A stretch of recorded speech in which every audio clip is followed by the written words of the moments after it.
Hello there, World of Tankers. Welcome into the channel. I'm, of course, your host, Droodles Blitz, and in today's video, we are going to be playing in the T22 medium. This, well, is a medium, as it says in the name, and it's an incredibly strong medium in the literal sense of strong. The armor on this tank is more reliable than sometimes tier 10 heavies. The side armor is capable of bouncing some of the largest shells in the game in very spectacular and troll ways. Its gun has got really good DPM, sitting upwards of 3,500 if you're running gun rammer, and as well it's able to go upwards of 55 kilometers per hour. It's a fast tank, it's got great armor, and a pretty accurate gun. There's not much more you could ask for, and that's why this tank is performing so incredibly strong, as it literally has almost no weaknesses that are very easily exploitable. So, in today's video, we are going to be breaking into the question, is the T22 medium still worth getting? Because the Blitz Fair is rolling around the corner very soon. I mean, it's already November 3rd, and with November comes December, and that's when the Blitz Fair comes out, like December 15th, 16th, it normally rolls out.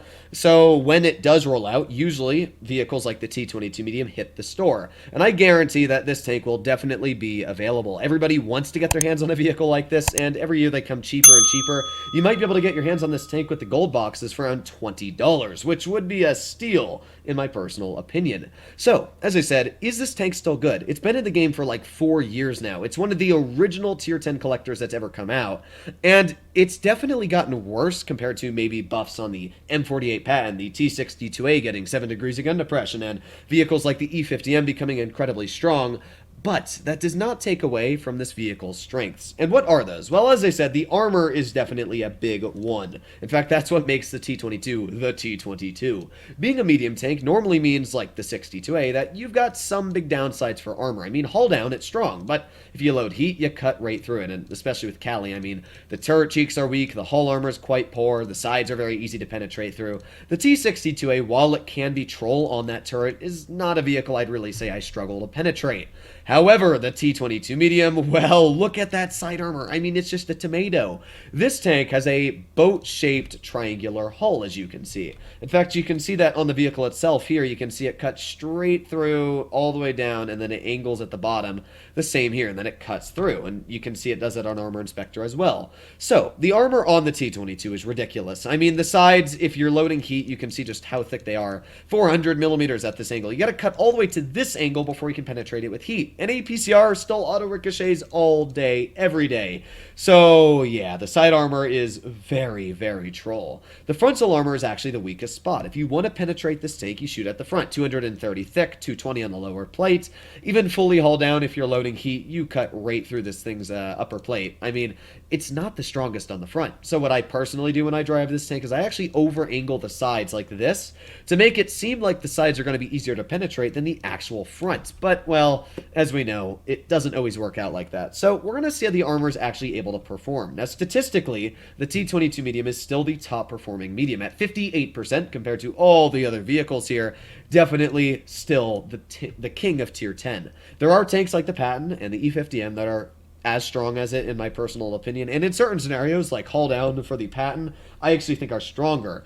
But yeah, the T22, I mean, it's got 3,506 damage per minute if you're running gun rammer. If you're like me, I've got around 3,250 DPM because I'm running Cali, which is still plenty to bully other tier 10 mediums.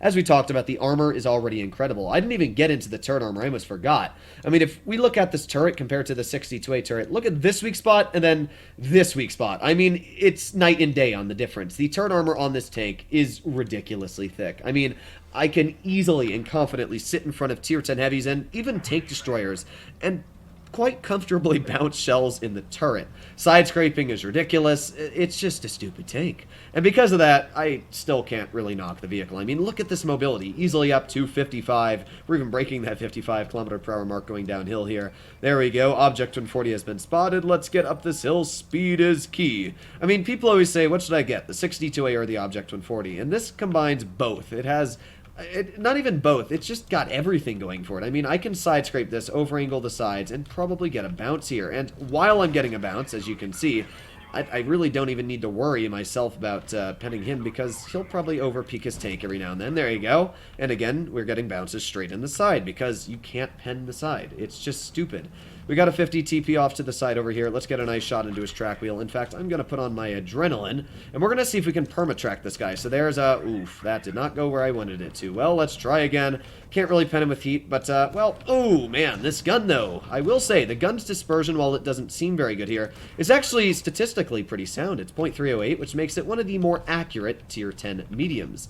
There's the Object 140 poking this, and, well, if he's going to poke it like that, might as well just get a nice pen in there. Let's see if we can get any more bounces with this vehicle. Let's over-angle the sides. There you go. And, wow, look, I was finally penetrated.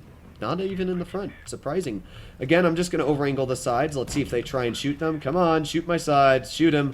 Okay, that guy's dead. Let's get another shot into that T-62A. I mean, we're easily already sitting over 2,000 damage this battle, and I don't even care about that 62A right now. Want to clear off that 183, but, well, we kind of got a low roll there, so let's, yeah, I just wanted that guy to be dead. Let's load a heat shell, finish off the 62A, and just for a bit of added ramming power here, there you go, nice ram into the enemy 50 TP. So we got the E75 left on the lower part, and, well, let's see if we can deal with him. I mean, just look at how easy this game was. It was like a walk in the park. Obviously, the enemy mediums were not the best at the game, but, I mean, this is what average battles in the T22 can be like. People that don't understand the armor profile, and especially with more and more people that don't understand the armor profile coming into the game, the tank just feels so incredible. 3,165 damage, plus that bit of a ram there. I mean, that's over 3,200. There you go, 32-26. So let's do one more game in the tank, see if we can keep that up, or maybe not. Now, I will say, there is one issue with the T22 medium, and that is overconfidence. That game there, obviously, I got away with some really aggressive things. But sometimes you'll try and do that, and you will be punished greatly. Because you'll think, okay, I got really good armor, my tank's overpowered, which it definitely is, and you'll try and rush in. And then you realize, oh shoot, I died. Because while the armor is troll, I wouldn't put it at reliable. There are times when you will get penned in the sides, because it's not hard to pen in the sides. If you know how to pen this tank, it's not the trickiest vehicle to penetrate. I would say 9 times out of 10 I pen my shots in this tank. I get nervous that I might bounce it, but I don't get nervous to a point where I'm like, I'm gonna bounce it. It's just like, whatever, if I bounce, I bounce. It's not a hard tank to pen, you just have to know where to aim. As I said, the front is the weak spot, and it's very hard to hide that frontal plate. It can be troll, you can get some bounces on that upper plate, but for the most part, if you manage to connect to shell on that upper plate, you will penetrate 99% of the time. Our bat chat, he's a little aggressive there. If the enemy team decides to push, he is going to be spotted and not do too well. Yep, there you go. As I said, if the enemy team decides to push there, he's going to be spotted. And good job, bat chat. I don't know why people do that. I mean, I'm chilling in a bush because, well, would you look at that? Bushes give you camo value. Okay, so we got a T95E6 off to the side over here. Maybe we can get some shells into his tank. Let's fire a heat shell. There you go. There's one nice tap into the E6, and we're going to try some more here. So let's fire second and fire. Oof, that one went a little bit high, but we got plenty more shells to keep firing, right? So that guy, I'm not really sure what his plan is here. There you go. Another nice shot into the side of his tank. We're already sitting at 500 buckaroos of damage on our table, and if that hits, oh my god, I can't believe that actually hit. That was incredibly lucky. Now, my team has done the stupid maneuver and pushed their tanks there, so, well, actually, we might, no, I'm not going to be able to get that out. Let's just clear tanks like the Sheridan over here. There's one nice tap into the Sheridan. I'm going to put on my adrenaline as well, and we're going to see if I can get some shells out into these tanks. Let me over-angle the side, and there you go. As I said, just over-angle the side, and bounces shall come. So, well, we got the WZ121 over here. Let's get a nice shot into him. Another nice bounce. Sheridan's running away, and this 121 is definitely booking it, like, really quickly. But we're going to try and catch him here. Come on, I believe in you, tank. We can catch him. Come on. There you go. There's the 121. Still running. There's another nice tap into the rear of his tank. 3, 2, 1. Obviously, having that incredible reload and rate of fire makes this tank fire quickly, which is nice, because when you're able to fire quickly, you're able to dump more damage out. Oof, there's the IS-7, though. Man, I just hate the IS-7's troll armor. It is so incredibly hard to penetrate sometimes. This gun, it's not liking me right now. I'm gonna be honest. This gun is not loving me. Let's see if we can get a shot in. There you go. There's a nice pen. We have that E100 aiming at me, and, well, as he did aim at me, he also did penetrate it. There's another nice tap into the T57 Heavy, and with that, we're easily sitting over 3,000 damage. I mean, again, sure, we got penned by the E100, but we've done so much damage already. It's just so easy to rack out those numbers in this tank, and even vehicles like this E100, we might be able to get a bounce from this tank. So there you go. There's that bounce. I mean, I'm purposely driving out in the open. I normally wouldn't do this in a tank like the T-22, but it's a perfect example to show you what it can get away with. I mean, there you go. Another nice bounce from the WZ-121. We get another nice tap into the E-100 here.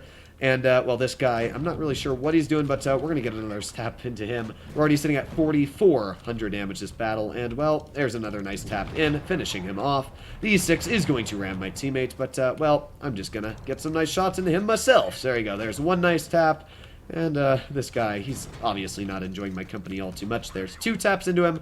And let's see if we can get one more. 3, 2, 1, and fire. There you go. Another nice tap for 303. This game is over 5,400 damage. Easy win at that. I mean, there's nothing more to say. This is the T-22 medium, and this is how it plays. You can get incredible games out very easily if you know how to play this tank. And you do need to know, sorry, I was having a minor stroke there. You do need to know how to play this tank well to perform well in it. You're not just going to be able to rip this thing out of the battlefield and get away with it. But if you do angle that armor correctly, as you saw me doing in this gameplay, over-angling it to the side, even vehicles like that E100 will bounce you. I mean, if we go up to the E100 here, this is what he saw, and that's why he bounced. It just, every time, it'll bounce right off the side. So, I love the T-22. I don't play it much because it's a pretty broken tank, and it's not even fun to play it after a while, but it is a broken vehicle, and I would suggest for 20 bucks, yeah, if it comes out that cheap, get your hands on it. Hopefully all of you enjoyed today's video, and if you'd like to see more like it, please consider smashing that subscribe button down below. Bye-bye!